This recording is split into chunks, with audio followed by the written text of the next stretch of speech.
Rich Eisen said, look, I need you to let me know because I really want to take you in the first round. I want to take you with the number 1 pick. Yeah. What do you think? And yeah, the answer was, again, I don't want to use the word coy. I want to say strategic. He said, someone always told me if you're going to bet on something, bet on yourself. He also said, it's your fantasy team. You should do what you feel comfortable with. Right. But Rich Eisen, we all gotta love Rich Eisen for doing this. He pushed it again, and Saquon's final response was, you know what? He's like, I think I'll be, I think something along the lines. I think I'll be ready, or I think I'll be out there week 1. And then he said, and then he closed it with, I know. Like, I know I'll be ready. So again, don't take my word for it. Don't listen to a quote and then run with it. Things are going to get blasted on Twitter. We've talked about quotes before in the past. If you can go back, especially if it's a short clip, put it in context, go listen to it, and then you decide whether or not it's important or not. Don't rely on what I tell you. Don't rely on what you see on Twitter. Go back and listen to it, and then you decide that versus what you've seen, with the video and any information that you've heard or not heard.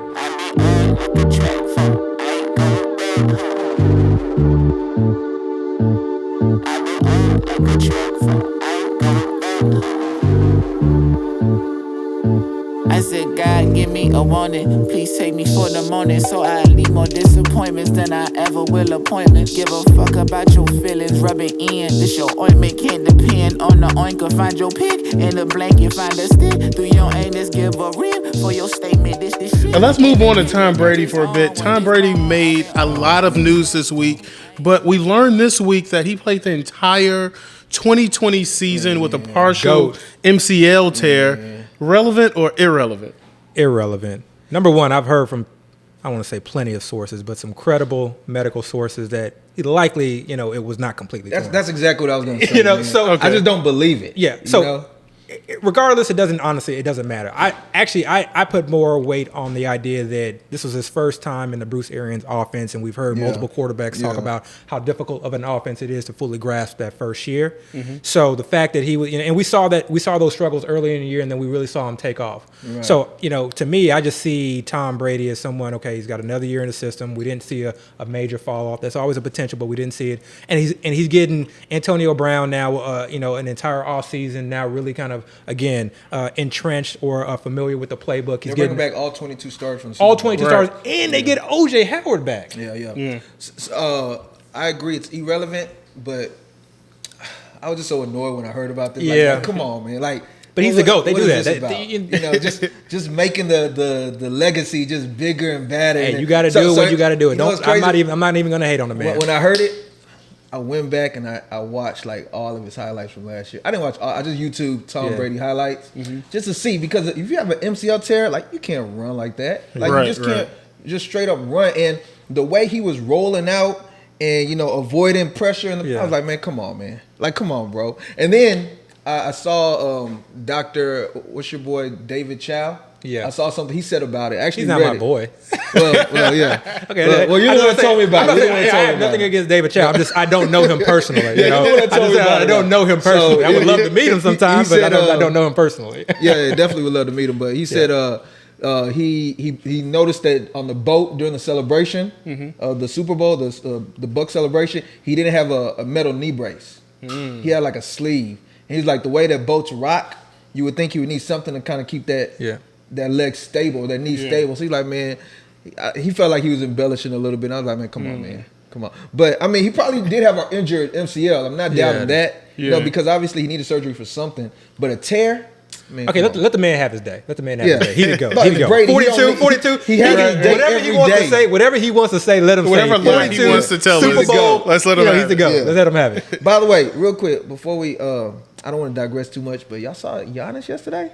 Oh man, Giannis looked good. Ooh, man, Giannis looked good, bro. Giannis, 50 points. We could literally have an hour-long episode. Look, I've never seen a performance like that. Oh, don't go that far. Don't go that far. In the closeout game, you're digressing. You're digressing. Think about the closeout game. Just think about it for a second. We'll move on. But credit to Bucks, Milwaukee, Giannis. We're not. This wasn't on the list for news, but Aaron Rodgers tweets in reference to Giannis throwing shots at his GM, relevant or irrelevant? I don't even know what you're talking about. Can you please update us? Last night, Aaron Rodgers basically says, congratulations, Giannis. You know, that front office did a great job. The GM, named the GM, putting stars together, putting this team together, did a great job. All of us see it and extrapolate, hey, he's throwing shots at his own GM. Reach. Okay, all right. Here's why it's not a reach. How often when a guy wins a championship, do people say, "Hey, great job, GM"? Number one, he's an owner. Number one, he's a partial owner in the Bucks. Owner of the Bucks. Okay, so he has a relationship with the front office, and I really think that's all it is right there. Yeah. But I hear where you're coming from. You're trying to get that edge. Hey, listen, stay ready. Listen, trying to stay ready. I'm trying to stay ready, man. Listen, let's move on to probably the biggest story of this week. Cam Akers tears his Achilles. We see Henderson's ADP shoot up. I've seen it in the 3rd round. I've also seen it about the 4th round as well.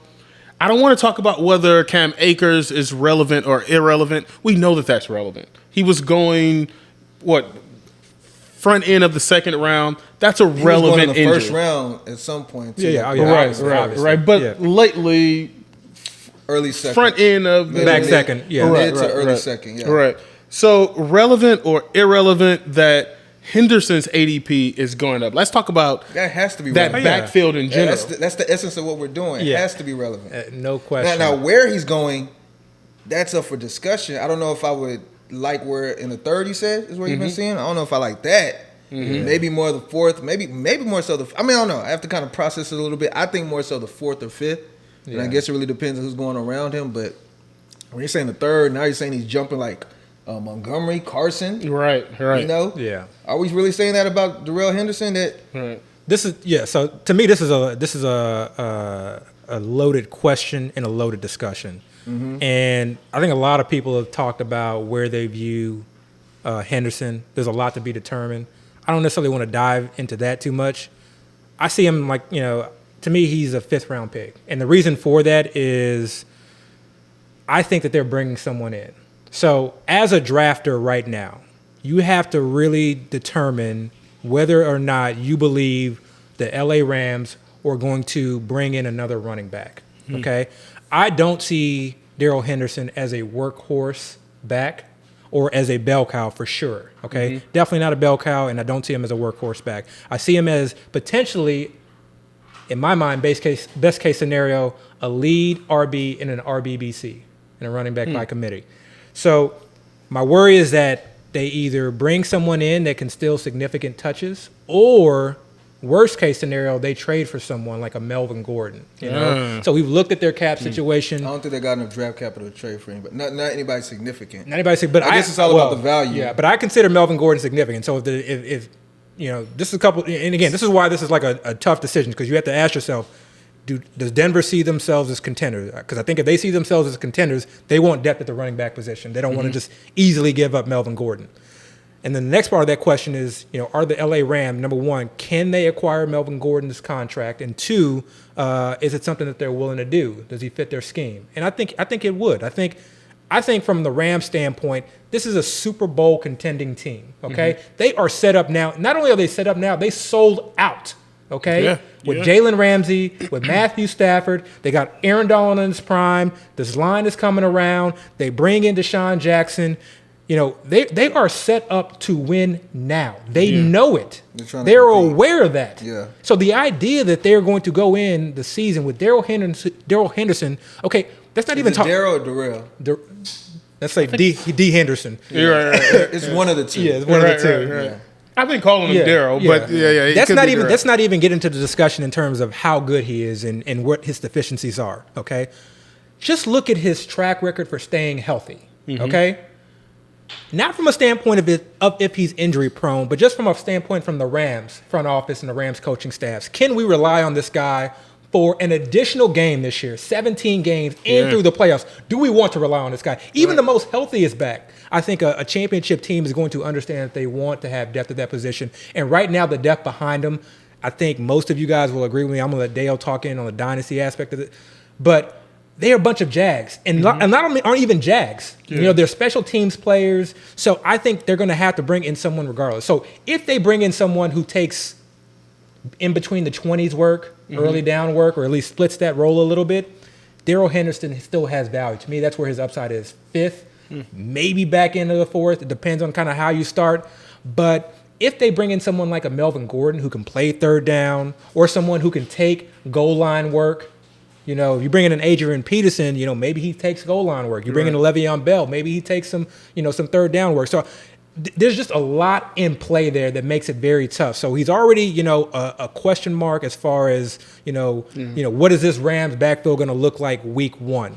And then, again, from just an actual talent standpoint, I don't think they view him as a workhorse and definitely not a bell cow back. So for me to be able to reach to the third round to take him with the limited upside, for me, that is too high. And let's not just touch the surface there, because I feel like in the group chat, we kind of talked about why, or you talked about why you don't believe Darrell Henderson is that bell cow running back. Yeah. Let's kind of touch on that for a second. So at no point did we ever see him just sort of kind of take on a full workload.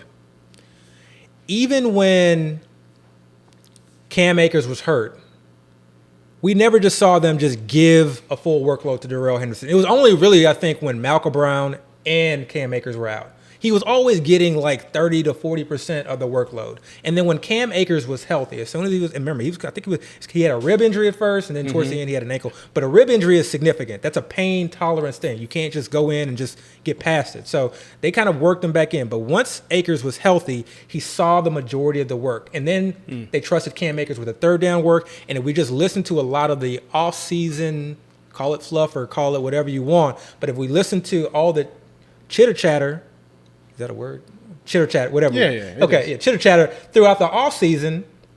You know, to me, they were always talking about, okay, Cam Akers is really, you know, learning how to pass block. He's really learning about, how to be a 3-down back. He's really, it sounded like the Rams running back coach was really kind of taking him under his wings. And then Sean McVay was also saying, things like there's nothing that he can't do. The sky's the limit, et cetera. All the talk was centered around Cam Akers. I think both from what I gleaned from the, quotes from the organization and the coaching staff, as well as from the beat writers, I don't think there was a question that Cam Akers was going to be the guy, I got you. They drafted Darrell Henderson. Mm-hmm. Darrell Henderson in the third round in 2019. Okay. So, yes, they saw something there, okay? And I think they saw something with Gurley as well, obviously. But he didn't really do anything throughout his 2019 season. Call it, injury, issues with injuries, or whether, I know he had a lot of issues sort of kind of learning, their running scheme and learning the offense. But he didn't get a lot of run. But they saw him every single day in practice and on the field. And they felt a need in 2020 with their first pick. I know it wasn't a first round, but they didn't have a first round. But with their first pick to take another running back. So let's talk about that for a second.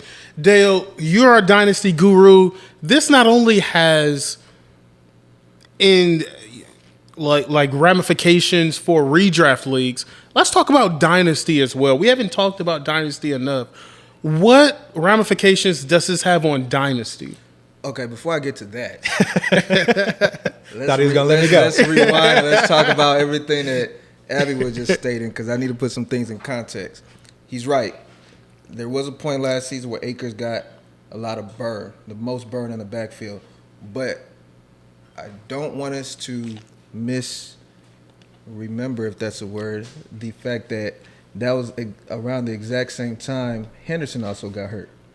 Henderson had a knee injury in week 13 that I do recall lingering for pretty much the rest of the season. And then he actually had an ankle injury or some kind of foot or some kind of injury in week 16, which ended up putting him on IR. So it's like when Akers was healthy, Henderson got hurt. And when Akers was hurt, Henderson was healthy. So it was weird. I think there was only a few games where all three were active, because I even think Malcolm Brown at some point had an injury issue.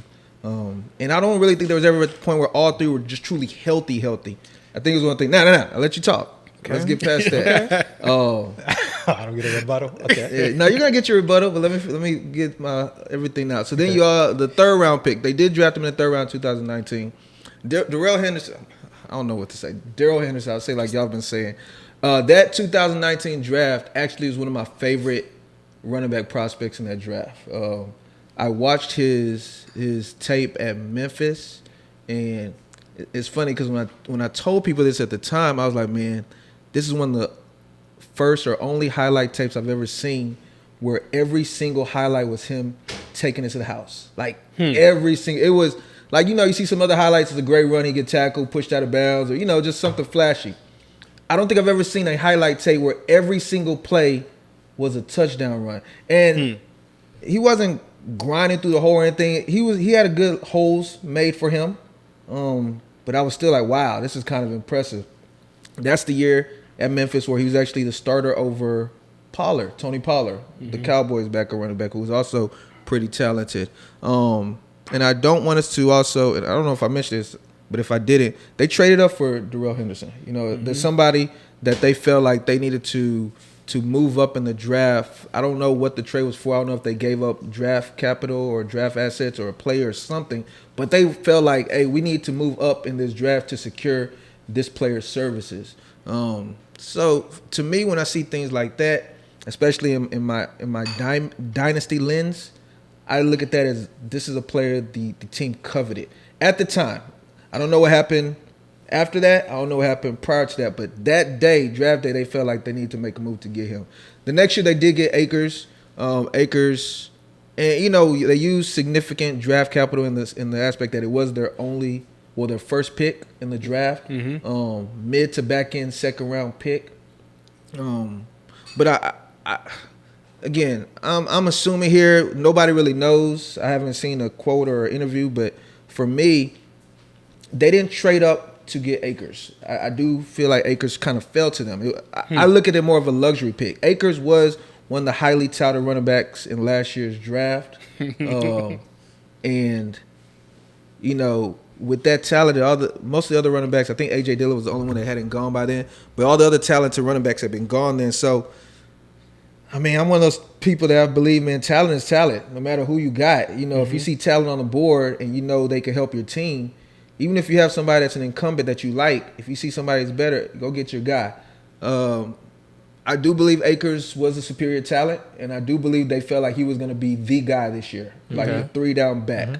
I do see Henderson as going to be more of a depth piece, a utilized depth piece. Like we said before, teams ain't really having true workhorse backs. It's always going to be some form of committee. And Henderson was going to get his piece of the pie.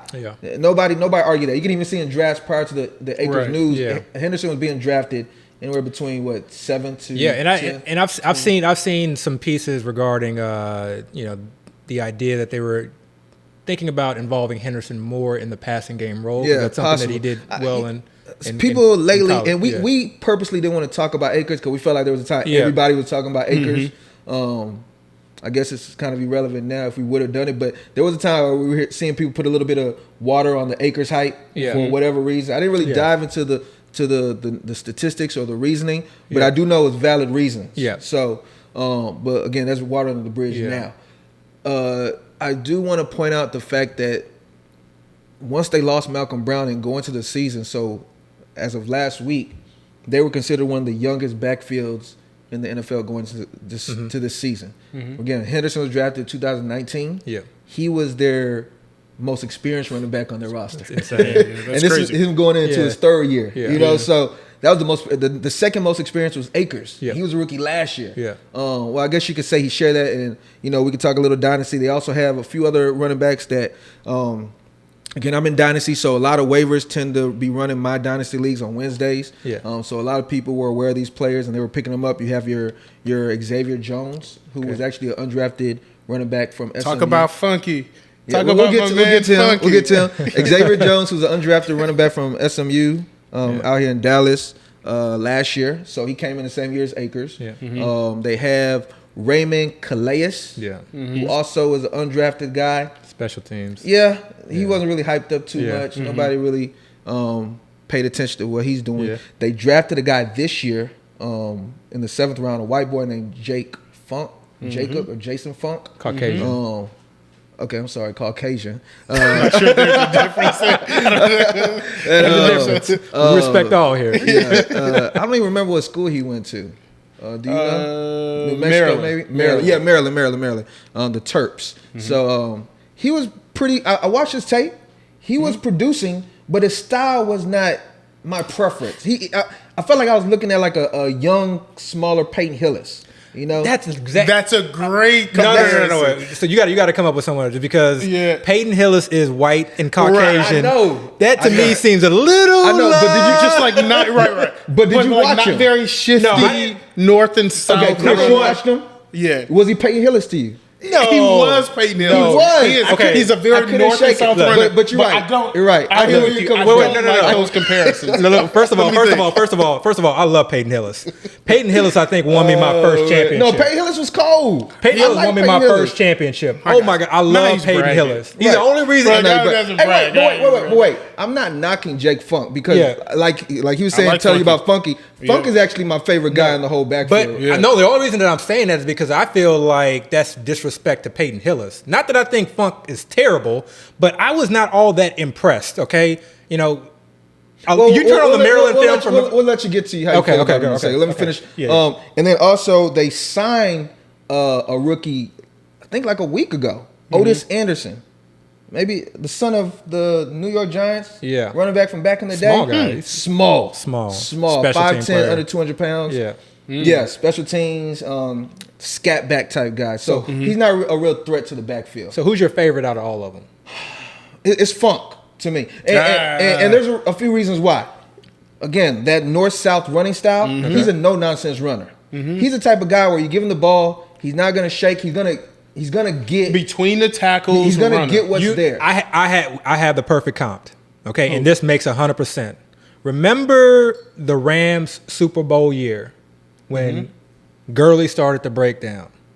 Who did this team call off of their couch? Oh, man. C.J. Anderson. Yeah. That's He a good reminds me a comp. lot of That's a good C.J. comp. Anderson. Broncos. Yeah, yeah. And I can see, Yeah. so like, yes, I think I can see that. Yeah, so you yeah, know what? They yeah. probably see him like that too. Yeah. So we heard the beat writer, I think her name is Jordan Rodriguez. He's memorizing beat writer. That's what's up. She's excellent. She's absolutely excellent. So I'm not discrediting anything that she says, but she reports that she's going to report. But she basically alluded to like, look, and it's a valid point. We have an entire training camp, but we have preseason games. They may just decide to see how this group does, and if they feel comfortable, roll with this. That's actually what I was going to With the say squad. as well. Before I don't agree with that, but I do think there is a chance that they might say, you know what, we're just going to go with what we have. You know, Yeah. I don't want to just ignore that as an option out there because, and I said this in our group chat, Akers himself has not been known for his health. He's had injury. I mean, we talked about it last year. Yeah. He had injury going into the season, and he had injury. I think he had an injury at the end of the season too, or even in the he playoffs. played through a high ankle sprain. You know, Yeah. so they went in knowing Akers had injury issues. Henderson, I think, is hurt now. He is hurt now. He's I don't think he's questionable for now. sure for the start of the season. You know? we don't know what his injury is right now. And then you have all these undrafted guys, and then you have the 7th rounder, and they were still like, you know what? This is who we're going into training camp with. Yeah. So a few ways you can take that. Number one, again, they feel confident and they're just going to roll with what they have. Yeah. And that's the way we're looking at it now. But I also want to, on the side, looking at maybe they saying, hey, Stafford, it's your And that's the it's your main thing. point. You know, So- Stafford, let's do your thing. You know. Yeah. So a couple of different things, yeah. One, this is an organization that has shown us that they're comfortable pulling somebody right off the couch, which means, to your point, they may just say, let's roll and see what we got, okay? If we don't like what we have, then we'll call Adrian Peterson off the couch. Yeah. We'll call Le'Veon Bell off the couch. Yeah. Duke We'll Johnson. call Duke Johnson. Yeah. Duke Johnson would be the Johnson's preferred. right there. He would be the Right. preferred option in my You know? mind. The other thing, too, is that this is an organization that's shown us they don't care about draft picks. Right. And they're Not at in all. win mode now. Those draft picks Now. aren't important. Right. Yeah. The crazy Running thing is backs aren't expensive they, right they now. can't even trade more first-round picks Yeah. because they've traded the maximum they Yeah. would allow them to trade. Yeah. They have to wait till Yeah. next year to trade the next first-round. So they got pick, second round picks. So and running backs aren't that expensive right now. So that's that this is an organization that just made trade for someone. I've thrown out Kareem Hunt. I know it's unlikely. To me, it makes all the sense in the world. If you want to win a championship right now, I know you said for Cleveland they want to keep the depth. Why would Cleveland give up Kareem? Because they got Chubb. I don't think they would give okay, him I know. Yeah, I know. but I'm not gonna go. That's kind of wishful thinking. But one thing I do want to also mention, you were talking about the fact that they picked Akers in the second last year with Henderson on the squad. This year in the second, they picked up Tutu Atwell, who's a small little, like smaller than Deshaun Jackson wide receiver. Gadget player. That was their first pick in the draft. Yeah. So they don't really have a good history of their draft picks being very useful for their team. I'm not saying Akers wasn't useful, but just because they picked Akers in the second, I see you trying to throw a little shot. Yeah, that's all I'm saying. Okay, that's all I'm saying. Wait. One last point, because I think, and we didn't want to go too deep into the Akers thing. We did, but it's important to cover. But really, I mean, I think the people that benefit the most are Stafford, Robert Woods, Kupp, Higbee. Man, those guys ADPs to me are higher. Stafford's ADP to me right now is in the realm of wherever you were drafting Tom Brady. Think about drafting Stafford higher. Yeah. Because we know he's not going to produce with his legs, but you can't tell me that he can't have a Jared Goff type year. That year where he threw for 40 he could definitely have a he could absolutely destroy it. And do we remember why Jared Goff had that type of season? I think it's because they were concerned about Gurley's knees. I think that was a season where Gurley was having issues, or at least they saw, started kind of seeing the downtrend. Yeah. But I think, for me, I think all of the Rams pass receivers. And don't forget about my boy Jacob Harris. He's in there too. Harris, maybe. More opportunities for Harris. That's the main takeaway. That's the main takeaway. Yeah, I got you. Right. And let's talk about Zach Ertz. Apparently, he's not being traded. It seems like the rumor that's going around is that he's going to stay in Philadelphia. Is that relevant or irrelevant? Irrelevant. We don't know if he's going to be traded. He may get traded tomorrow. Okay, these are all just rumors. I think, we saw last year that he lost a significant amount of just his overall just athleticism. I mean, we saw him. I don't want to say he fell off a cliff. Okay, he's never really been like a high ADOT guy. A speedster. Someone who just kind of won on his athleticism. I think he was more of a technician. He won on route. He's like a young route Jason winning. Yeah, exactly. He knew how to box people out. He was very smart and intellectual with his game. But I think this team sees Goddard as that key piece, and I think this is a tight end friendly offense. And the guy that was beeped out a few episodes ago, now we got it. He was high on Goddard. Yeah, but he's I think he's like he's kind of appropriately priced. But I love if I can get Dallas Goedert in the 6th. It's hard to not take Lamar over Dallas Goedert. Okay, anytime I see Lamar in the 6th round, I just it's almost like lock button. Right. Draft, but. I love Dallas Goedert. So wait, but I do think it's relevant to some extent. And the reason why I think it's relevant is because I think at the moment the way people value Goddard is they value him with the assumption Ertz will be gone. I think that's kind of been priced into his ADP at the moment. If Ertz stays, and for me, I think if Ertz ends up staying, and when this report came out, I didn't really look at it as Ertz is going to be with the Eagles all season long. Yeah. I looked at it as there's a potential Ertz will start the season with the Eagles, but they're still looking to move him. So I don't even think it's a long-term thing at the moment. Yeah. But again, we don't know what's going to happen. And this is the reason I'm high on Goddard is not because I'm like, oh, Ertz is going to be gone, increase targets. That's not how I view vacated targets. I view vacated targets as somebody's going to come in and fill that spot to some degree. The amount, the percentage of which they're able to. But what's vacated? Who left? I'm saying if Ertz were to leave, I would not assume that Goddard just gets all of those targets. Okay. That's not how I view it. I view Goddard as you believe he has standalone value. I think he is Eric Ebron from 2019. Okay. But with the potential to also have significant amount of reception work with it. I got you.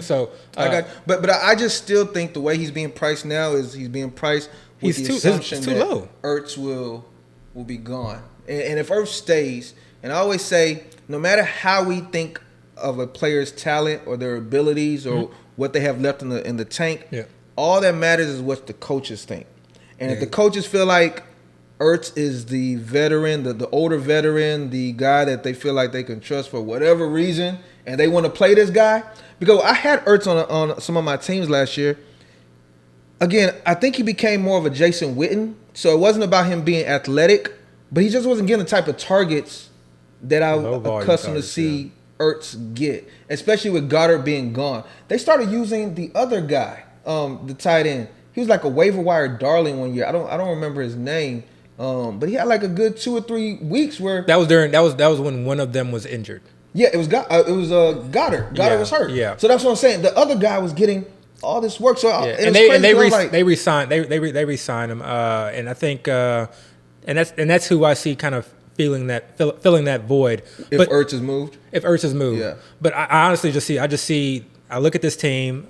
I see, I like Devontae Smith, but I see this team as just having really no red zone threat whatsoever. I see an offensive coordinator and a head coach who come from systems that really value the tight end, and especially coming from Indy in the red zone. Yeah, no, you're right. They target their tight ends.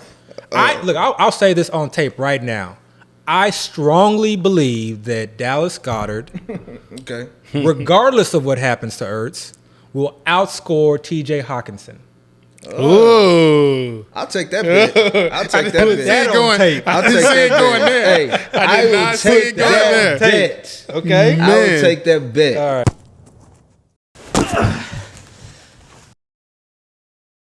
So let's talk about the Detroit Lions for a second. When we think about the trade between the LA Rams and the Detroit Lions, we often consider that a LA Rams trade, and then we have a beeline to talking about the LA Rams. Let's talk about the Detroit Lions for a second. Yeah. They're still an NFL franchise. Somebody has to score touchdowns. Somebody has to catch passes.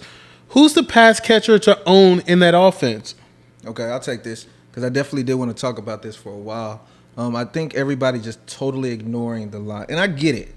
They're ignoring the lines because the fantasy production or what we expect to get out of that offense isn't very promising. Disrespectful. So I get it. But I think when people look at fantasy, they're so caught up in the high end or the obvious choices that they kind of just forget that the other choices also score points. They're also going to play football games. They're going to roll their offense out there. They're going to score touchdowns. And somebody's going to score these touchdowns for them. So I don't think we should just totally ignore every team like that because you can find goodness in weird places.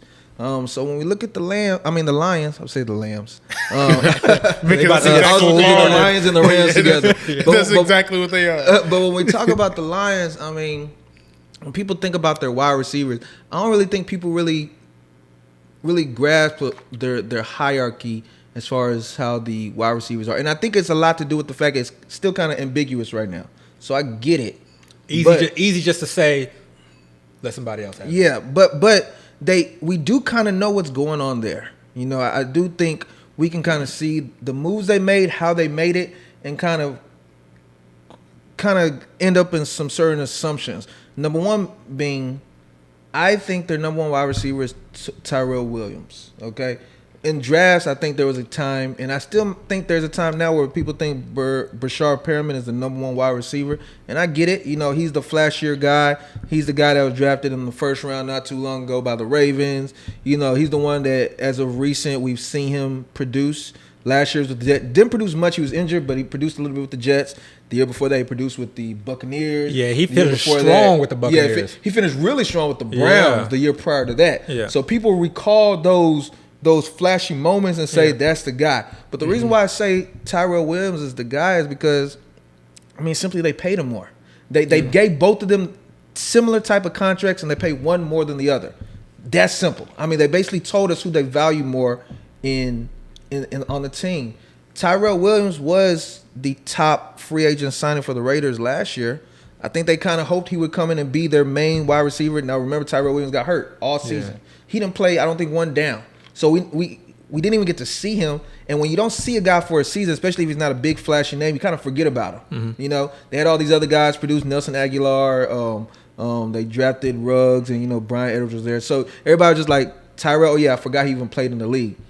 The year prior to that, he was actually with the Chargers.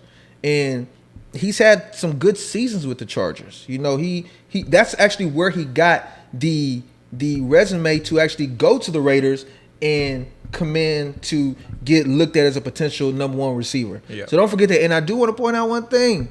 The offensive coordinator for the Lions right now was the head coach for the Chargers when Tyrell Williams was doing his thing. Continuity. You know, so don't ignore that connection right there. So again, they paid this guy. Number 2, I do think it's Perriman.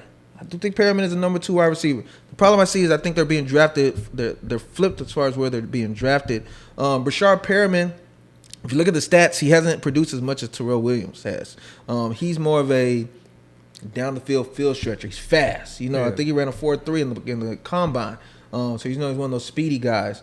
A little bit of size, not big, but I think he's like 6'2", 6'3", but can get down the field. I don't know too much about his other route tree options. I don't know if he's too good at slants or anything like that, but he's a burner. The other guys they have a guy that's going into his second year that was drafted late last year, 5th round, I think, Quentin Cephas. Cephas, yeah. Who their number everybody's forgetting about him. Yeah. And again, he was that late round darling last year. And I think the part of the reason they even drafted him is because their number 1 pick last year, Jeff Okudah. Yeah. He said during his combine interviews that the most difficult cover he had in his college career or last season was Cephas. Cephas. I keep messing up. See, but like, here's my thing. This is only my second year at FFPC. Wait. No. I'm going back to you for a second. Okay. Who is the first Detroit Lions receiver you're taking on your boards? Tyrell Williams. I said that the number 1 wide receiver. And so if Tyrell Williams, so you believe, but he's not the first Lions wide receiver being drafted right now. I haven't even gotten to that guy yet. Well, the first wide receiver that I've been seeing being drafted on the Lions roster is the rookie from USC, Amon Ross St. Brown. That's right. Brother of Equanimeous from the Packers. Mm-hmm. Equanimeous. I'm messing up everybody's name. these are some tough names. Equanimeous. I know every guy been spelling these. You used to like medical terms. Yeah, I mean their dad. You know, their dad was like Mr. All Universe. their brothers have kind of interesting names like that. That's kind of a good thing to do. But everybody's drafting him high because he has. In college, he was a flashier guy. At USC, I think he was the number 1 wide receiver they had last year. Yeah. So everybody remembers how talented he was there. And he's a talented guy. But the problem I have with, he was drafted in the 4th round. He's a slot receiver. You know, he's a small guy. I mean, he's not tiny. Yeah. But he's not, he's a slot guy. You know, that's where he kind of profiles. Yeah. And I feel like if they really believed in this guy, they wouldn't have waited that long. And other teams would have probably saw him as far as being talented. Now, another guy they do have is another rookie. I don't even remember this rookie's name. Another flashy kick returner type guy. So, you know, they got all these Jags. Mm-hmm. But the guys they have that is the most experienced, that's produced the most, and again, that's being paid the most, is Tyrell Williams. And I was looking at practice reports. Apparently, he's looked pretty good. Now, of course, practice reports, we call those fluff. They can embellish a little bit, but what do we always say? We always want to at least see that he's not positive. Doing bad, you know. And I think I even saw a report where Perriman was still struggling a little bit. He's getting some negative so he's getting that bad report. Yeah. Don't ignore Tyrell Williams. I mean, he's going so late, almost undrafted in some drafts. I would say, this is kind of a cop out, but like perfect best ball. And not even perfect best ball, but like if you go like running back heavy and you're trying to, find a wide receiver at the end of a draft, like a deep, sort of kind of a deep roster draft, I think he's definitely someone to look at. I'll kind of piggyback off of that. I'm not completely out on Brashard Perriman just yet. There's one game in particular where he played the Houston Texans in 2019. So if you want to get a sense. With the Bucs? Yeah, when he was with the Bucs. If you want to get just a sense of his ceiling, what he potentially could be, that is a great game to watch because he was the number 1 wide receiver. There was no Godwin at that time. Mike Evans was injured. He was the number 1 guy. Was Godwin hurt too? He was the number one. Healthy guy. He was forced into being the number one wide receiver. Yeah, okay. And remember, he had some injury issues with the Jets, and we just know how dysfunctional that was. So I almost just throw out that year with the Jets. But he had a game or two last year with the Jets. But if you watch that game, that gives you a sense that he was not just this 9-route deep threat guy. He ran a lot of intermediate routes. He ran some comeback routes. He looked like a true positional receiver, a true X-type receiver, and a go-to guy.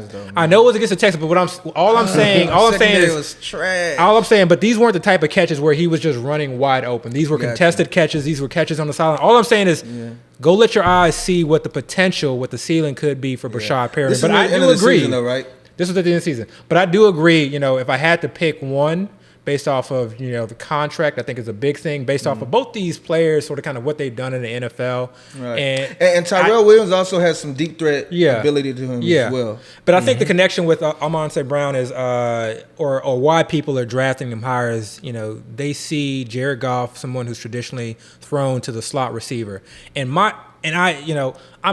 really big on this. I think you got to approach each situation differently. Yeah, that's obvious, and we preach that on this podcast, but I don't necessarily know that this is an offense that is going to be running out 3 wide receiver sets and that's going to be, trying to get their slot receivers the ball. Remember, that was a Sean McVay offense. And yes, Cooper Kupp was the slot receiver in that offense. This year, man. But Cooper Kupp was schemed open. And he was schemed open against zone defense. He dominated zone defenses, but he struggles against man-to-man and separation. The good thing, though, with Cooper Kupp is that he sees a lot of zone defenses, and he's schemed open in those zone defenses. So you don't know that same thing is going to happen for the slot receiver with the Detroit Lions. Right. There's too many variables, too many things that have been introduced, into that pot for you to draw that correlation, in my opinion. And he's a 4th-round rookie. Right. So I'm not even thinking about even if they don't use 3 wide receiver sets, and I agree, I don't think they will, especially with the type of coach they have, Dan Campbell.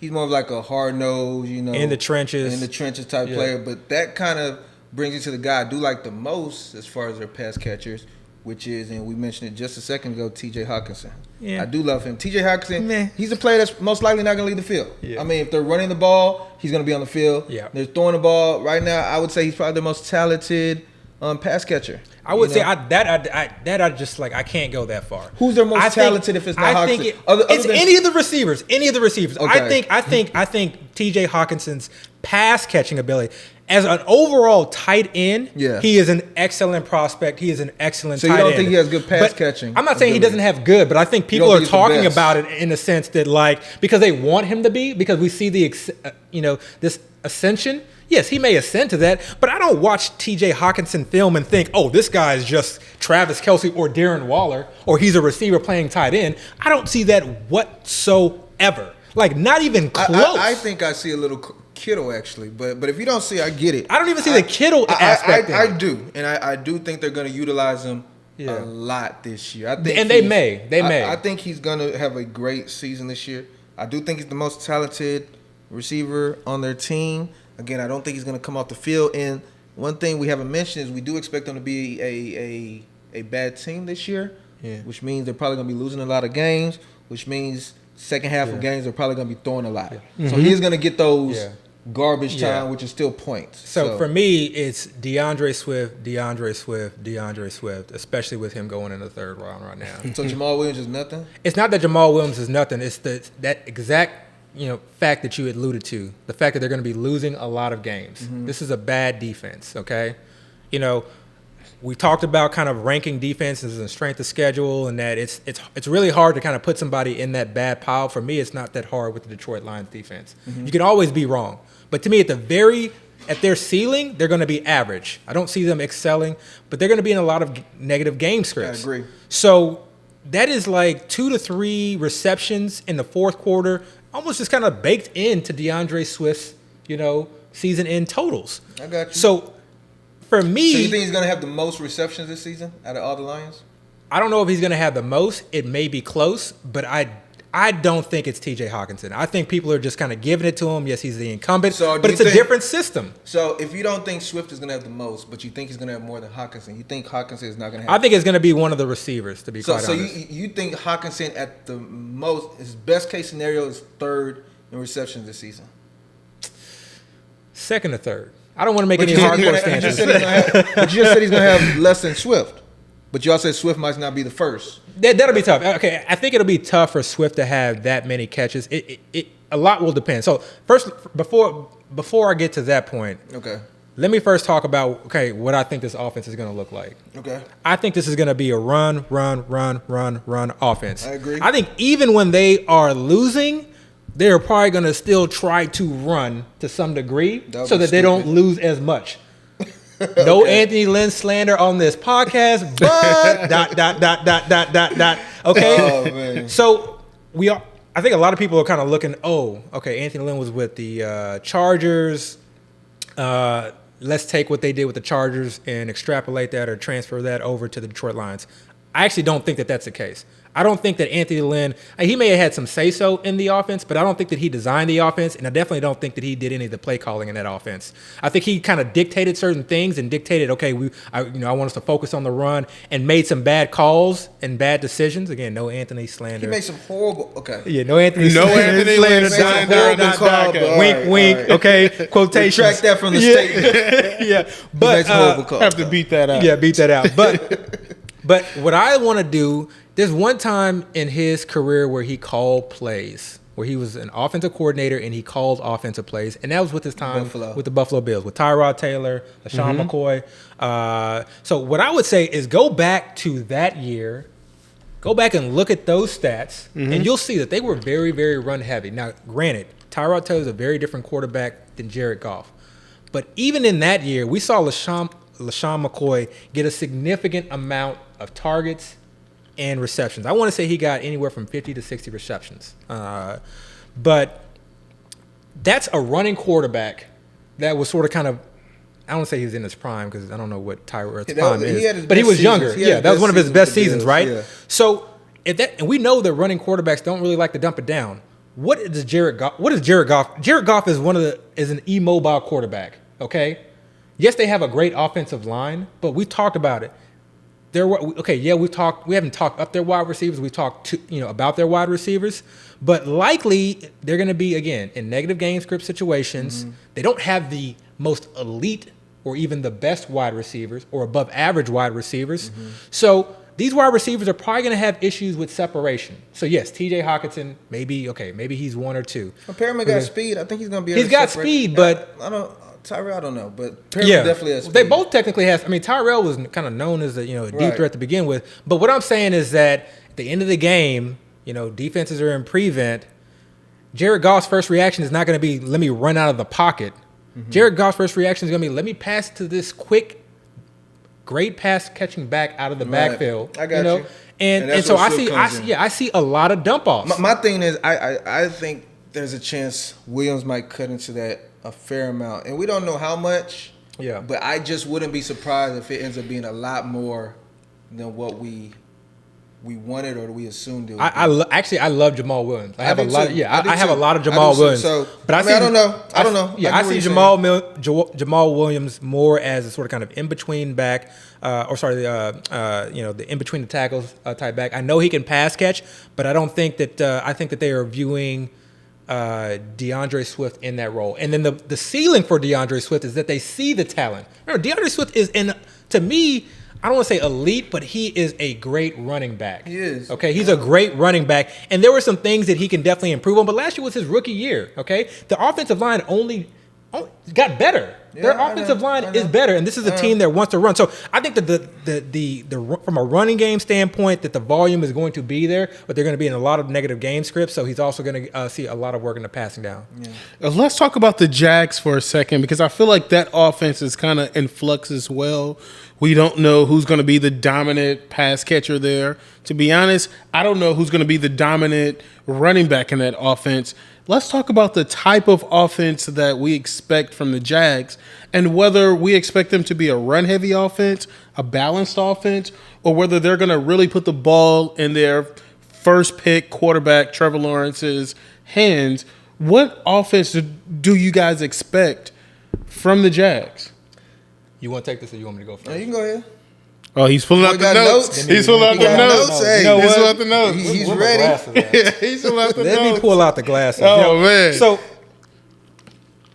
before I start talking about the Jags, what I first want to do is reference an article Set the mood. that specifically referenced a video that I would like to play here today. Okay, this is Tim Playing May. a video. This is Tim May. He has media Interviewing. queued up. Oh, y'all got it queued up. He has Wow. media queued Okay, I up. wasn't even privy to none of Hey. this. Boys are setting Hey. things up without telling me. I see. Okay. If you stay Hey, ready, you ain't got to get Yeah, ready. you gotta get ready. okay. So All this, right. Hey, So I'm I a want to spectator play now too. Go ahead. So I'm gonna play a clip from Tim May's podcast. It's an interview with Urban Meyer, and I think it gives us some insight on what this Jags offense can be. Okay. let's do it. I was set up, but all right, I'm here for it. What's your take on that? Well, you look at the history of offensive football at Ohio State, and obviously Troy Smith, the 06 team, would go down as one of the great ones. Our 2014, I think, just statistically, might be one of the best. Or it might have been 2013 as well. But I want to say we led the Big Ten in offense every year, but maybe one, maybe two. Yeah. And I'm really disappointed that didn't happen. But I guess that happens. The key position to me is going to be running back.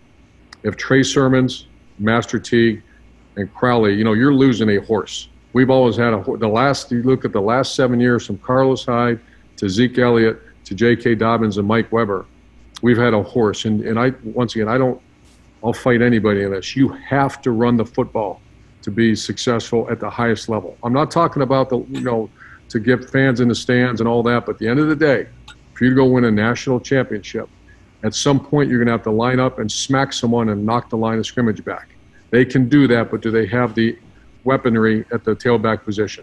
And will they stay healthy? Because you don't want to run, Justin Fields, they have two freshmen behind him, quarterback. So I know that's for a fact. They're going to be very cautious. They could run that kid a lot. But, he's got such good weaponry outside, like you said. The tight end is a guy that's almost forgotten, too, and he's the best tight end I've recruited out of high school. He's the best tight end I've seen come out of high school. Yeah. That's what I'm talking about. Okay, so I first want to give Dave Richards with CBS. He put out an article, really sort of kind of going through his thoughts on what this Urban Meyer-led Jacksonville Jaguar team was going to be like in 2021. And I think the article is great, and it's sort of kind of his opinion, but he referenced that particular video or that particular podcast, and I think hearing it in context, and that with just sort of kind of my deep dive into what Urban Meyer has done throughout his collegiate career, has kind of led me to what my understanding of what this offense is going to be. Okay. And this is obviously with the caveat that, we don't know. Okay. So we know Urban Meyer is coming in as a head coach. He has specifically said that he is not going to call plays, but he did allude to saying that basically my vision or what I want this offense to be, or that he's going to have a strong influence, in terms of, how this offense was going to be run. And so obviously he hired Darrell Bevel as his offensive coordinator and Schottenheimer as a passing game coordinator. But when I go back and look at Urban Meyer's history, okay, excluding 2008, I think that was a year where he was suspended for a few games and he gave up or play calling duties. You mean Urban Meyer? Urban Meyer, yeah. In college? In college. To Jason Day. Yeah, to Jason Day. He was more run heavy every single year pretty much than he was pass heavy, meaning the ratio of run plays to passing plays, it was, I think, something along the lines about 55% to 45% run versus pass. And obviously that fluctuates a little bit, but for the most part, he was more run heavy than pass heavy. And yes, I know game script comes into that. If you're blowing people out, you're going to run more, etc. But just keep that in mind, okay?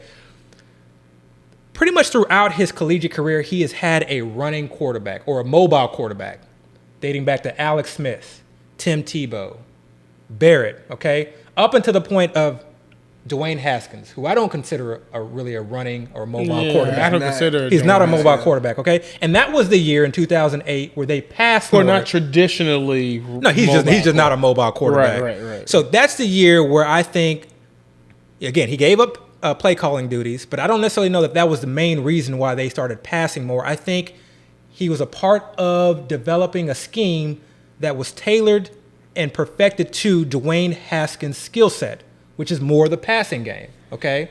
So what I see is an offensive-minded head coach who is going to tailor the offense to and towards his best offensive skill players. And right now, his best offensive skill player is Trevor Lawrence, okay? We just heard him. He said, I will fight anybody on this. To succeed at the highest level, you have to run the ball.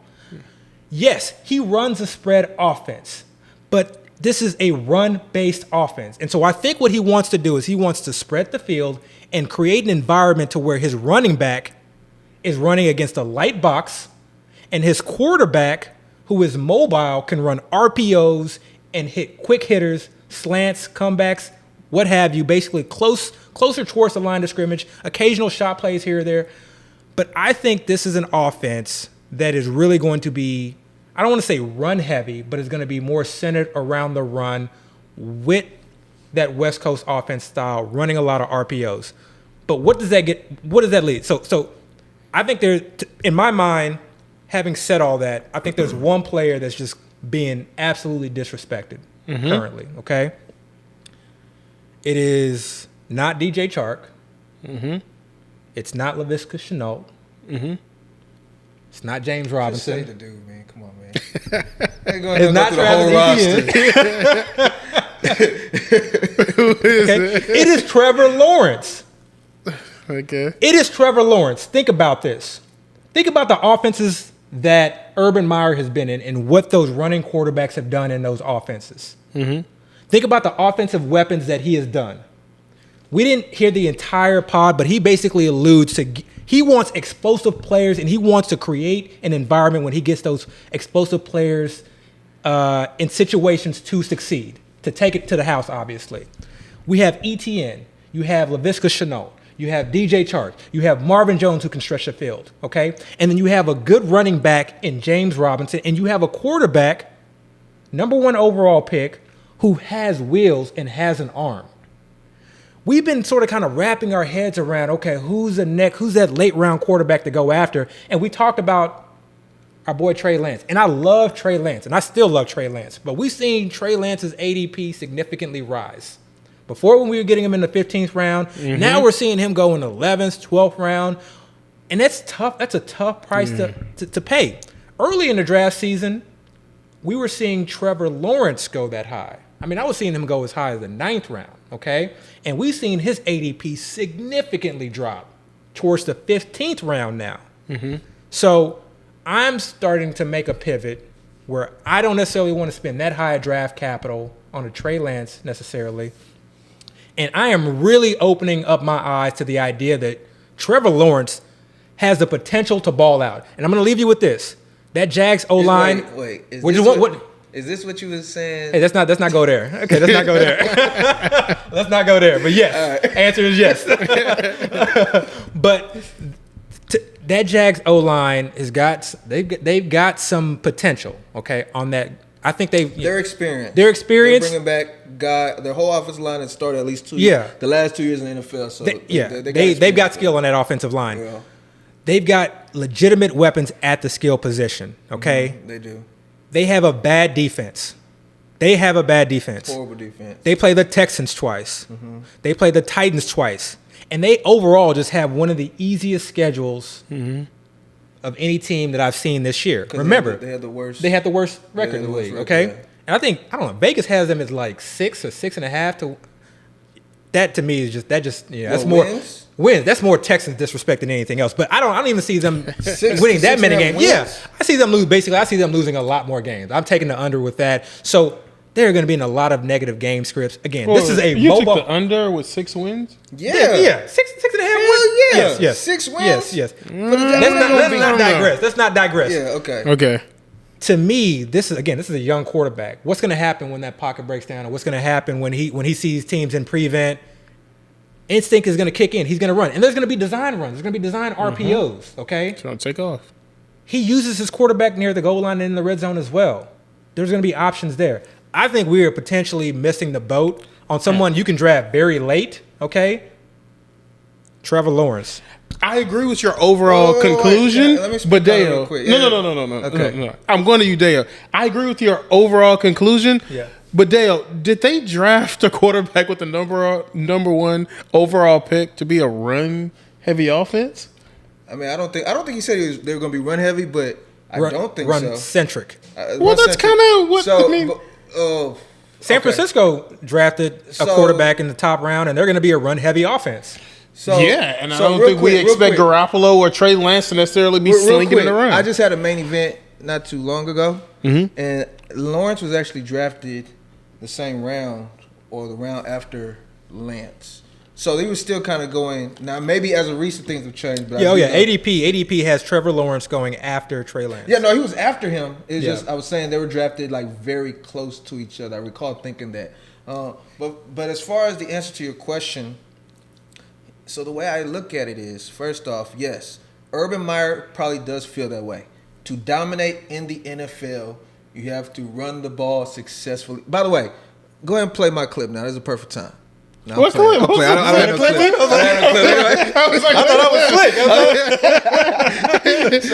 We got you. So Urban Meyer might believe that. And to some extent, I feel like most coaches probably do believe that. But there's one thing as far as what you want to do, and there's another thing as far as what you're going to be able to do. Now, remember, he kept referring to his Ohio State years, which I get. That's where he had a lot of successes, as well as in Florida. But those two teams tended to have the most talented players on the field every game. And you mentioned it a little bit. You kind of buried the lead, but Ohio State and Florida tended to blow out almost every team they played, and they always had these positive game scripts. They had the luxury of just running the ball and shoving it down whoever they were playing's throat pretty much the whole game. You know, they had the top end running backs, you know. They had the top end receivers. They had like 3-4 quarterbacks that could all start any season, you know. So I don't want to just ignore that fact. Now that he's in the NFL, we just said it. The Jaguars were the worst team in the NFL last year by record stand, you know. They added a few pieces, but they didn't add a lot. You know, they didn't add a lot this season. So I don't see them as being drastically improved compared to how they were last year. So for me, again, they can say they want to run the ball, but as far as what's going to happen, and you did mention this, they're probably going to lose a lot more games, which means they're probably going to, if they want to win. Yep. Now, if they just mail it in and say, look, we just can't win this game, you know, maybe this won't happen. But if they're actually trying to compete these games, they're going to most likely throw the ball a fair amount. Again, they do have their number one pick was a quarterback. And he's not just any quarterback that happened to be the number one pick. Trevor Lawrence was one of the highest touted high school quarterbacks ever. You know, he was one of the highest graded draft prospect quarterbacks ever. We're talking about somebody on your Andrew Luck, John Elway type levels. He has talent. This is a good guy. I mean, he can run the ball, yes, but he can sling that mug too, quite well. And let's not forget that. Not to mention, and I know, you know, we've talked about it quite a bit. Them drafting Travis Etienne with their number one pick, and then I mean not the number one pick, but a first round pick, but having him practice at the receiver slot. I think that's significant, more so in the fact that I do think they're going to use him as a running back, but I do see them using him as a receiver a fair amount as well. They added Marvin Jones, who they gave a fair contract, a 2-year contract. I want to say 2-year, $14 million. He likes big receivers. You know, so he has these weapons. They drafted a quarterback with the number one pick. They're going to throw that ball to me. Again, even though it might not be what they want to do, if they're successful, they're probably going to run the ball, and they have a good back. And when you were mentioning names, you forgot to mention the name. I'm always having to remind you about Carlos Hyde, who they like. I know you don't care about him. So from that standpoint, okay, we're gonna get into the receivers because that's really where a lot of the money is. But I just wanted to highlight. I wanted to lead with that because I think that Trevor Lawrence is the main one that I want to target in this offense. Okay. But I'll let you get to it. But they do like Carlos Hyde. Carlos Hyde has a history of Urban Meyer, so they do have these James Robinson, Carlos Hyde, ETN. They have these running backs that they would probably love to just run it down people's throats. But at the end of the day, I feel like the passing is going to be where they're going to utilize most of their offensive snaps. And you'll find by the end of the season, I mean, we've seen, just like if you look at the Peyton Manning first season, I think he broke a record for interceptions. He didn't have that great of a season, but they kept putting him out there and they kept having him throw the ball. But different style offense. It is a different style offense. But again, they can say they want to do one way, but when it comes out there, I'm just more alluding to I wanted to sort of kind of break it down from that standpoint, from a sense that when we're looking at the running back group, I'm not ending up with a lot of ETNs because I don't see this as a scenario that everyone's sort of kind of, I think people who are high on ETN see a scenario where he just sort of kind of takes over the lead role or the majority of the work. And I don't see that happening in this offense. I don't think that this is what this offense is about. I think this offense is about trying to establish a strong run game while still spreading the defense out. Okay. I think there's a fine balance there. But I think you just heard him. And if you hear the rest of that interview, he talks about really having a strong workhorse back. He talks about having a workhorse back. And he talks about having multiple of them, okay? He just talked about Trey Sermon, but then also listed off the depth. Exactly. So are you saying you think this team is going to be balanced or more run heavy? They're going to want to try to be balanced. Okay. I think they're going from a standpoint of they are going to want to give James Robinson the ball to run in between the tackles and Carlos Hyde, but maybe Carlos Hyde a significantly less percentage. But ETN will definitely, I think, have value. So I like seeing ETN, like if I go wide receiver heavy and getting him in in the 5th round with that upside, with the idea that maybe he does take over. So I was looking I was looking at a little bit at ETN and kind of the news surrounding him. They did mention they wanted him to be a slash player.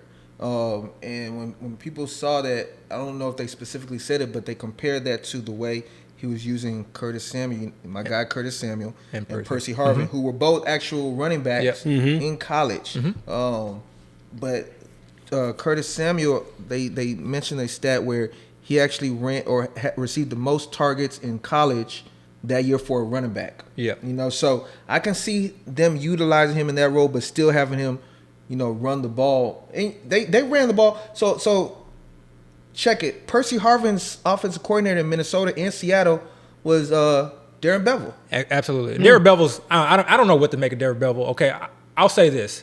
I think he's average. He's been in some good situation. Okay, he was with Brett Favre. He was with Russell Wilson. Then he ended up in Stafford. That whole Detroit situation, I don't want to hold too much against him from that. That was just a bad team. Right. But I don't know. I don't. It's hard. In my mind, Darren Bevel is more of a run-based, run-centric offensive coordinator. He did have that one play call, that infamous play call in the Super Bowl. Which one? The Malcolm Butler interception? Yeah. Where he called that. He called that. But that's because he had. I think that's a big play call. I don't know. From what I've seen, I heard it was Bevel. Okay. But he had a close relationship with Russell Wilson. But I don't think Bevel is bringing his in offense. Playing favoritism or something? I don't know. I don't think Bevel is bringing in his offense. I think this is definitely going to be. No, I agree. I think it's Urban Meyer offense. But again, you read up on Urban Myers and you kind of listen to a lot of his interviews. He does preach and talk about this is not a dictatorship. Okay, when I bring in offensive coordinators or even defensive coordinators, it's a think tank. Okay, and we want to maximize our talent. So I think you have to look at their best player, which I think is Trevor Lawrence. And how are they going to utilize him? And the fact, again, he's not like Lamar Jackson style, but the dude has wheels. Yeah. And I think to not utilize him in RPO, play action pass, rollout, design runs, I see that. And then when the pocket breaks down, remember, he's still a rookie quarterback. As great a prospect as this is, he's still a rookie quarterback. So when the pocket breaks down, he has the wheels to move. And also, I don't want us to talk about the Jaguars without talking about the guy I actually like the most on their offense, and that's Laviska Shenault. I did mention Marvin Jones. They also have DJ Shark as receivers, but I'm a big fan of Shenault. So rank the 3 wide receivers. Shenault, and then who are the other 2? That's how I see it right now. You know, so for me, it's Chenault. I've been following him since he was in high school. I mean, this guy was a beast in high school. I think they referred to him as LeBron James of wide receivers in college, his early season. Big, strong running back type player. You know, he can actually be a running back. He's fun film to watch. Yeah, he could be a running back. I mean, he'll catch the ball. He'll try to run you over. Yeah. You know, he's not afraid of, or he doesn't shy away from contact whatsoever. Yeah. And it looks like he's still learning the position. You know, he looks like he's still trying to figure out how to run routes the right way. And if he gets that, he can be a special player. I will tell you this. I was not on the Chenault bandwagon. I wasn't on the DJ. I wasn't on any of their bandwagons, to be quite honest. Okay, I thought there was just a very, like we usually talk about, ambiguous wide receiving room. But going back and watch the tape, I actually thought he did an excellent, I won't say excellent, but a great job at route running. To me, he is more the short and intermediate route runner. Right. And I see him as like a big slot receiver. Right. Remember, this team has no tight end. Okay? Right. So and that's another reason why I wanted to sort of kind of talk about the spread offense and getting your best players in space. Because as a big slot receiver, you can have Marvin Jones sort of kind of run deep dig routes. You can have Shark. Shark is a speed guy. He can kind of clear things out. But you can have Chenault just come in and run these drag routes, these slant routes, these quick out routes.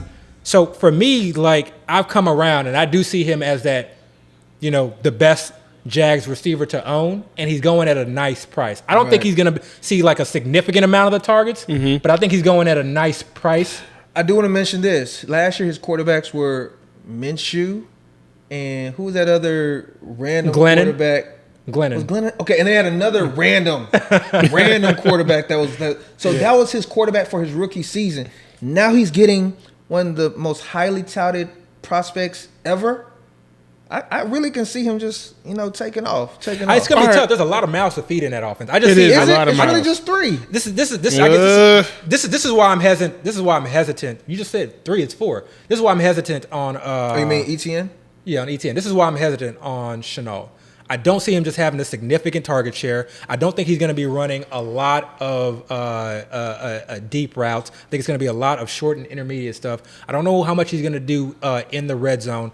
I think it's going to be tough for him to have wide receiver 1, high end wide receiver 2 upside. So I like him as a wide receiver 2, but you can draft him now as a wide receiver 3, wide receiver 4. Oh yeah, you can get him a good value. Yeah, so I do think he has the potential to be what you're saying. Yeah. He might struggle to excel. I think he can probably excel in all of those things. Yeah. And if he does, with the type of talent he has, he can be a very special, major asset for your fantasy team. And again, he's being taken late, like wide receiver 2, early wide receiver 3. Yeah. With that type of talent, and he's going into his second season, you usually see a big jump second season, third season, things like that. So it's to be determined. All right, guys, I want to talk the Jets for a second. They re-signed Jamison Crowder. They signed Corey Davis. They picked with the second pick. They brought in Zach Wilson. Is there some fantasy value in New York again? No. Oh, come on. Come on. There is. There's value everywhere. Again, I think you kind of have to start off, with what type of offense this is. Obviously, they're bringing in LaFleur over from San Francisco. Obviously, Salah's coming over from San Francisco. So, they want to bring over that, kind of stretch zone run scheme that they in that Shanahan-style offense. I really think that this team, definitely wants to establish the run. To me, when looking at the Jets, where they excel and their best skill sets are in the trenches, their offensive line and their defensive line. To me, that is where the Jets excel. So I think this is a team that's going to try to win with their defense and try and maintain ball control on offense by running the ball. I definitely think there will be, some gadgetry type plays. There will be, a lot of play action pass. Obviously they drafted Zach Wilson, their quarterback of the future, who is just immensely talented. Now, not the future. He's the quarterback of the now. Quarterback now, but I mean, in terms, quarterback now. But yeah. I think he's immensely talented. So I'm not downplaying Zach Wilson's potential. Let me put it that way. I felt like out of all the quarterbacks in the draft, he had the most potential. When I saw him, I felt like I was watching a young, raw Aaron Rodgers. And I texted you, I texted you immediately. But that being said, I think it's going to take him some time. And I think the having a defensive-minded head coach, having an offensive coordinator trying to really come in and establish a certain environment, I think really they're going to focus on doing things, I don't want to necessarily say the right way, but you're really building from the trenches, establishing the run. And then, guys like Elijah Moore, and I'll let you kind of get into some of the skill players, and whoever emerges from that backfield, those will obviously be the targets for fantasy. So, from the wide receiving group, for me, it's Elijah Moore, but I'm not reaching for him. I think it's going to take... it's going to be difficult to predict what weeks he's going to be productive. I think it's going to be a very volatile-like season for him. It's not necessarily someone I want to rely on. I don't think it's going to be a high pass volume offense.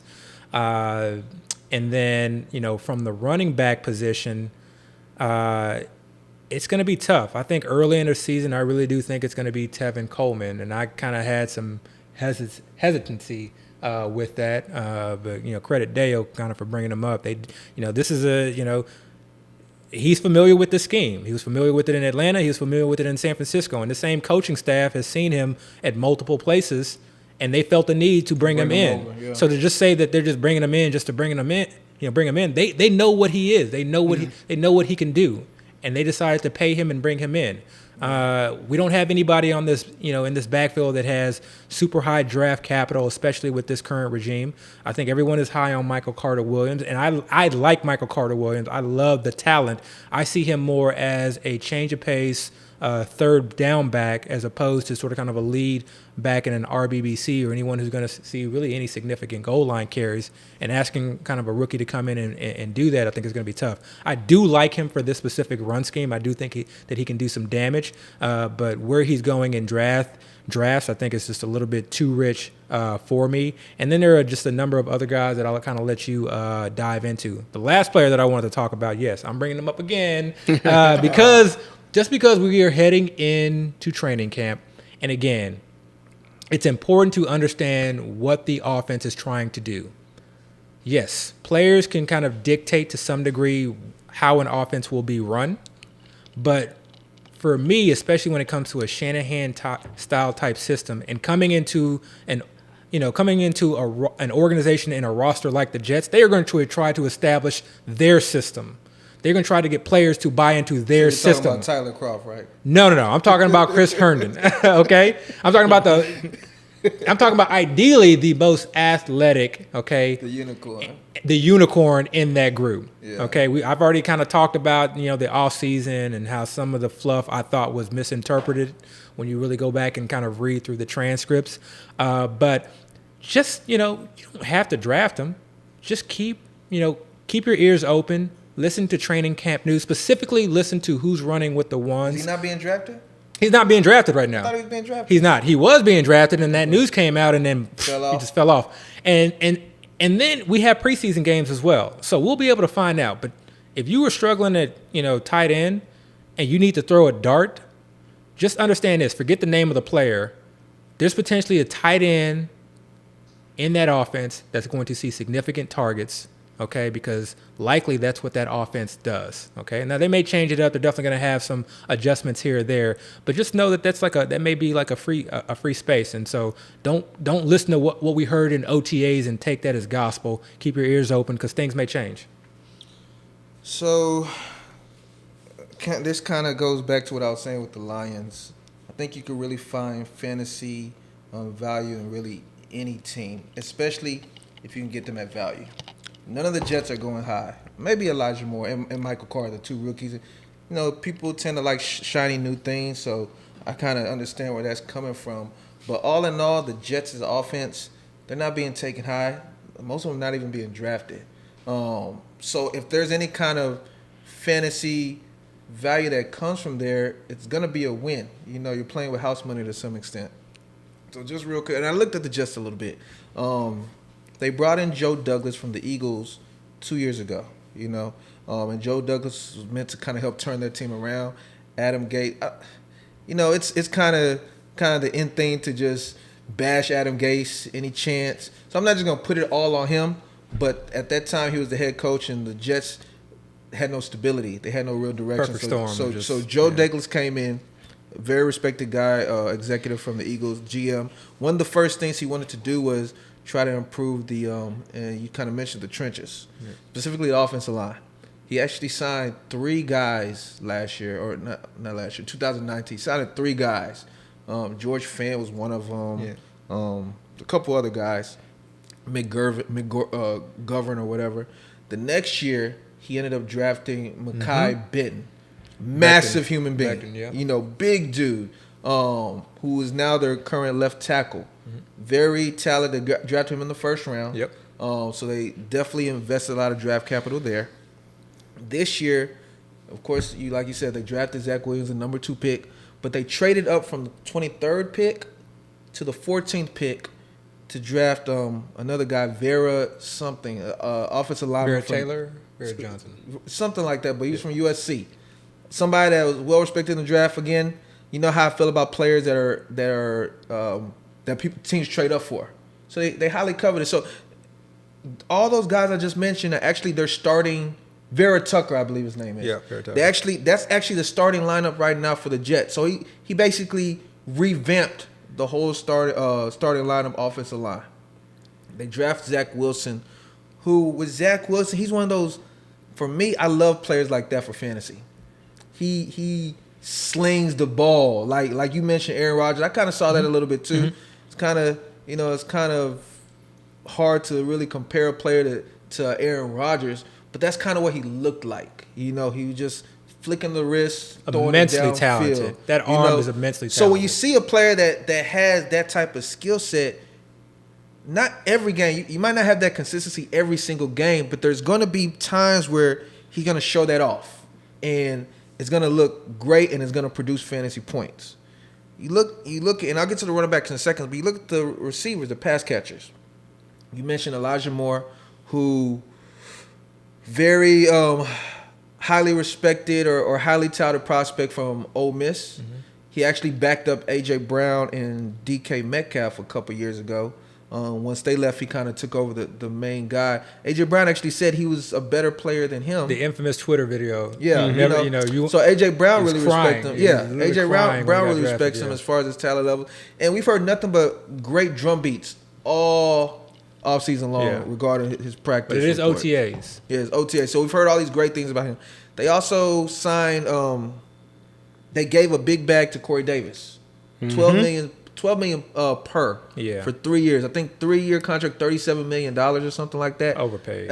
They probably did overpay. but don't forget, Corey Davis was a top 5 draft pick. And he should not have been. About 4 years ago. And he should not have been. Yeah, I mean, we don't know. We don't know what happened. No, I know. Yeah, we don't know. Corey Davis could not separate to save his life. He had talent, and at the time, nobody was saying, "Whoa, what are y'all doing, Titans? Y'all shouldn't have drafted that guy that high." Yeah, we all make mistakes.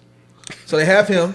They brought back Crowder. They re-signed him, which is controversial why they even needed to bring him back, but they did bring him back. And Crowder is good. We've seen Crowder produce.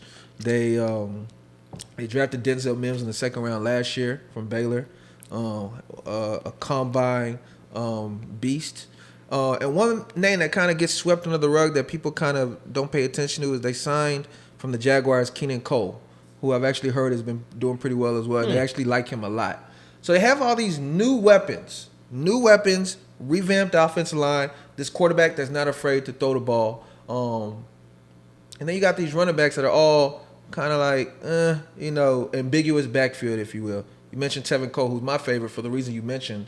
I don't know if he's going to end the season as the top guy, but I do believe he's going to start the season as the top guy. That's key. Tevin Coleman, he's had injury concerns, but Tevin Coleman is not old, very fast, and he came from the system where Matt LaFleur is coming from. He's one of their top signings, so they like him. It's that same phenomenon. Like, we want to just sort of kind of discard, what we consider the old or the veteran player because this new guys come.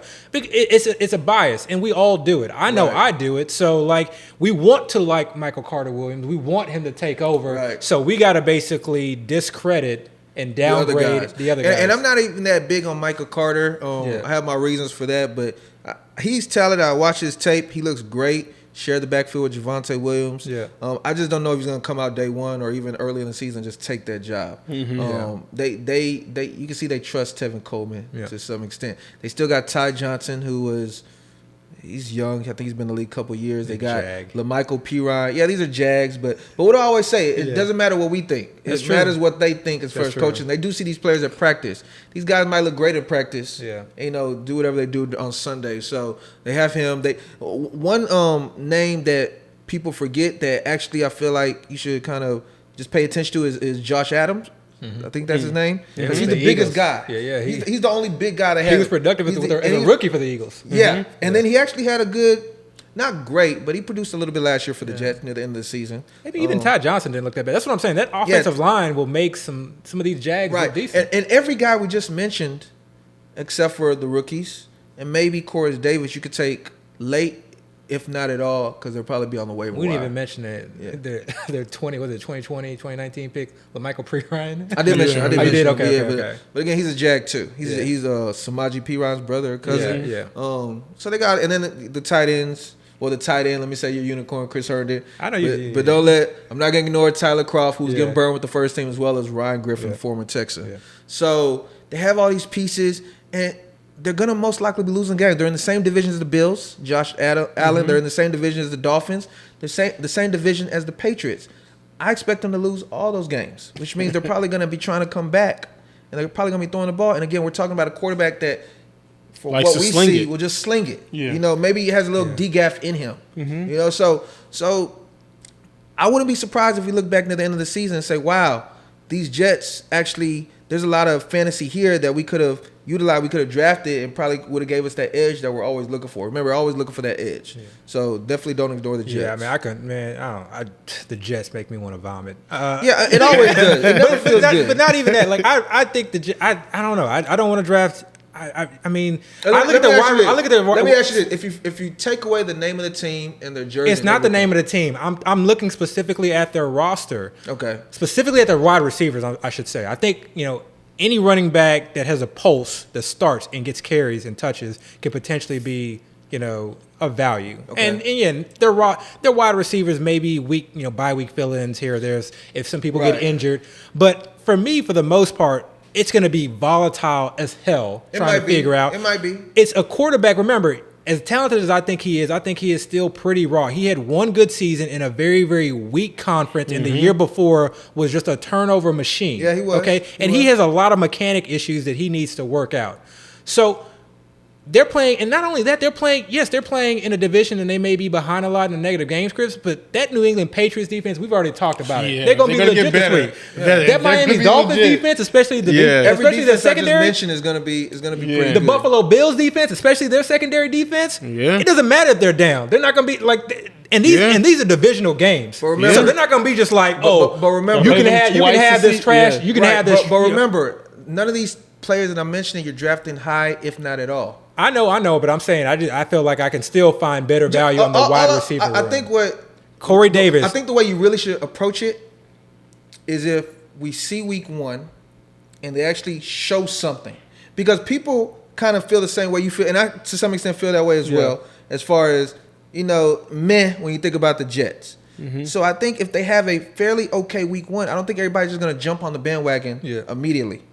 All I'm saying is, since there's a path that you can kind of see, if they show it early, don't be afraid to take that slight leap of faith. I guess that's my issue. I don't see a path. I see like literally a roadblock with a bunch of warning signs. If you see them shine week one, or you just say it was just a. The problem is, okay, say this scenario plays out. Week one, the Panthers. Say this. The Sam Darnold revenge game. Say this. It's the Panthers. Yeah, it's the Panthers. Okay, so it's a simple. It's a pretty good matchup. But to me, that's going to be, you know, say this scenario plays out week 1. Okay, whoever the running back is does well.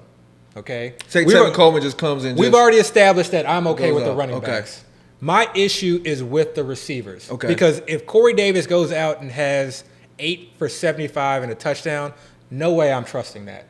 I would need to see that for 4 weeks in a row. Okay, but by that time it's going to be too late. But I know what Corey Davis is. Okay. So you wouldn't even just add him to your roster and just have him be on your bench? Corey Davis, no. Okay. I don't want to say it like that, but for the most part, no. Because I also know how talented Elijah Moore is. Yeah. So I could very much see the next week Elijah Moore. I hear you. And then we know if you're saying you have to wait 4 weeks, and then you might consider it, by that time, if all that is happening, he's going to be long gone. Yeah, anything can happen. Anything can happen. And that's fine. Anything can happen. You know, that's fine if you miss it. I could win another 3rd title. I mean, literally anything could happen. You gotta put stuff into the universe, you know. Okay, anything can happen, but literally, what's the likelihood? Like, to me, I'm thinking, what's the likelihood? I don't know, because Corey Davis goes like in the 12th round, 11th round. Like that, to me, that's pretty significant. Elijah Moore goes even higher than that. Elijah Moore goes the and highest. I like Elijah Moore. The highest receiver. Yeah, that's true. The highest jet is Michael Carter. Because we talked about it. Look, we talked about it. Realistic, they're probably majority of the time likely running 12 personnel. 2 wide receivers, maybe Elijah Moore is that is a second wide receiver, and then when they go three wide receiver sets, maybe he's the outside guy, and Jamison Crowder is the slot. But then we just talked about Keelan Cole. What if they decide to put Keelan Cole? It's going to be like this rotation. That is a very tough, and then especially a young team. But that's all the stuff we're hearing now. Yeah. And this is still very early. Yeah. We can hear all that stuff. Yeah. But then when week 1 comes around, they might say, you know what? We're just going to play with these main wide receivers, whoever they happen to be, and we're going to feed them 1 million targets, and they're going to get garbage time work as well. And next thing you know, they have 20-something points. They're not feeding them targets. Man, Only getting fed in that offense is running backs. The only reason I want to consider is because I think we learned a valuable lesson from Herbert last year. Herbert was somebody that we kind of just ignored, even though he was a top 10 pick. Yeah. He got that job. He showed it early. Yeah. I mean, Herbert. I think got that. I like the weapons in that offense. They had a great pass catching back who was experienced in the vet, and then they had Keenan Allen, who's a top wide receiver. Eckler got hurt early, and Mike Williams wasn't doing anything. It was really just Keenan Allen. Mike Williams still has draft capital. Right. But and they had Keenan Allen, and they had Hunter Henry. Herbert was doing his thing last year, and we kind of just those first couple games we just kind of ignored it. I get it. There's just so many quarterbacks in the league that Zach Wilson. I mean, I don't know. I guess maybe I have blinders on, and to your point, I take ready. everybody into consideration. Exactly. Just be ready. Yeah. So we don't have to get ready or whatnot. All right, so I want to talk about talking about backup running backs. We spent a lot of time talking about DAR-RELL Henderson. Let's talk about handcuff philosophy. Do you guys? That's like Kels. Right, Kels. Sorry, go ahead. Right. Let's talk about handcuff philosophy. Do you guys often handcuff when you have one of these top echelon running backs? Do you guys handcuff often, or do you just you know what? I have him. I'm going to trust him to go the distance. So, when it comes to handcuffing, obviously this is a volatile, controversial subject. Mm-hmm. Is it? I really do think it is because you have, but to me, it depends on how the draft is going. It depends on who the handcuffed is. It depends on how comfortable or how confident I am in my team. Mm-hmm. But this is what I will say with handcuff. This is, I think, the most important thing when it comes to handcuff. First, understand or think to yourself, I'm taking this player as a handcuff. Okay, so let's use the Cam Akers situation. Mm-hmm. Okay.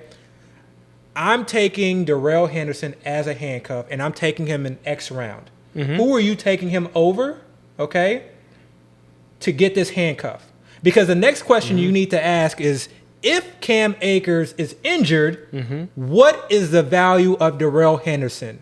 And I think that's oftentimes a conversation or a thought process that we don't really delve into.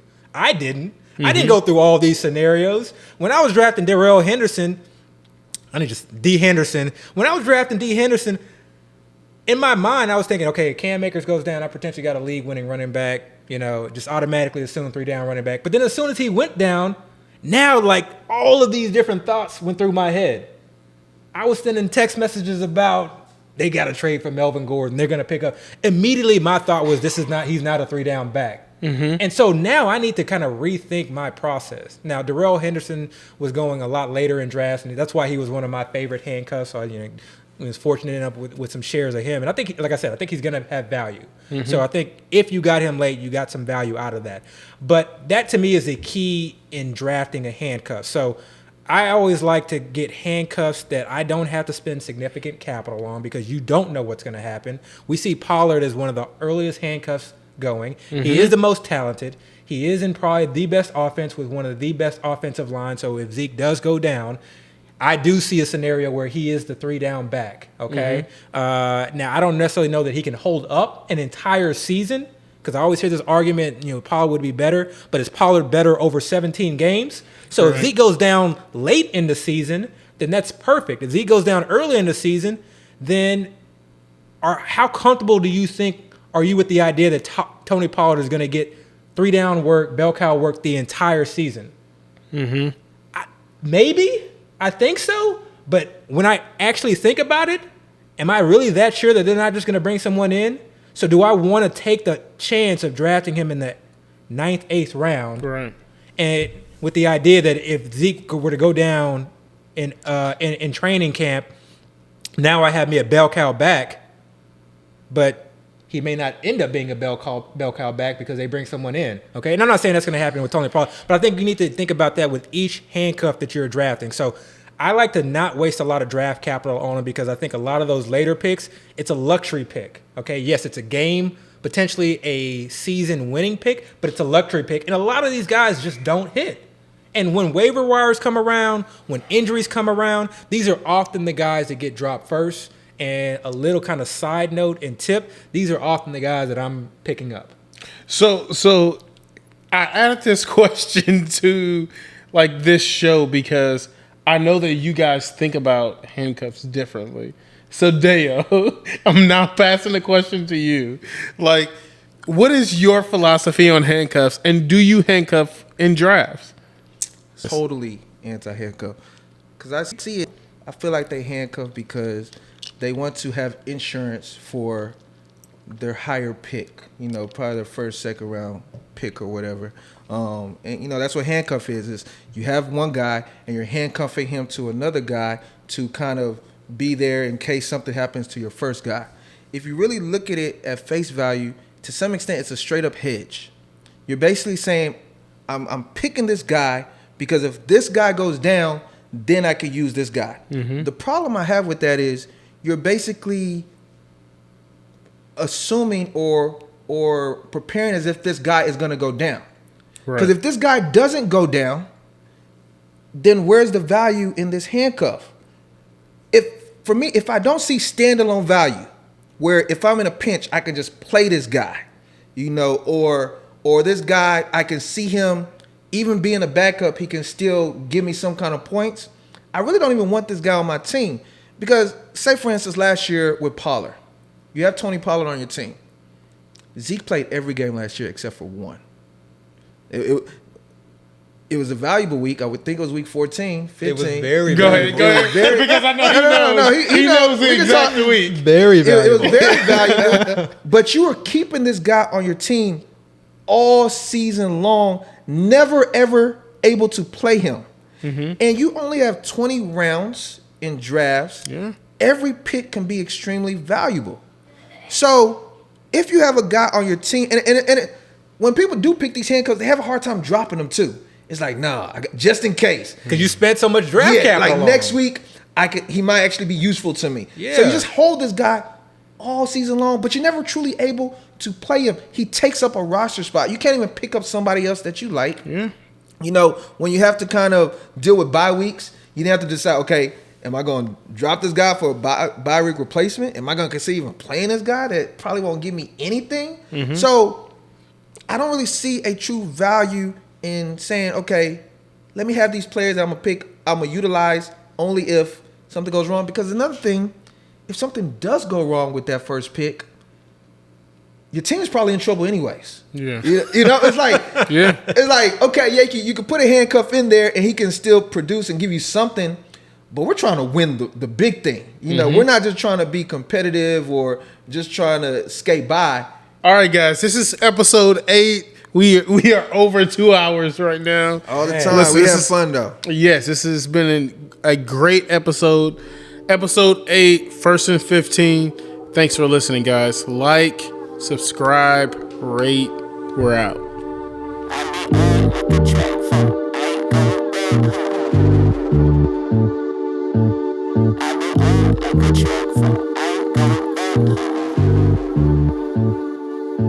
I said, God, give me a warning. Please take me for the morning so I leave more disappointments than I ever will appointments. Give a fuck.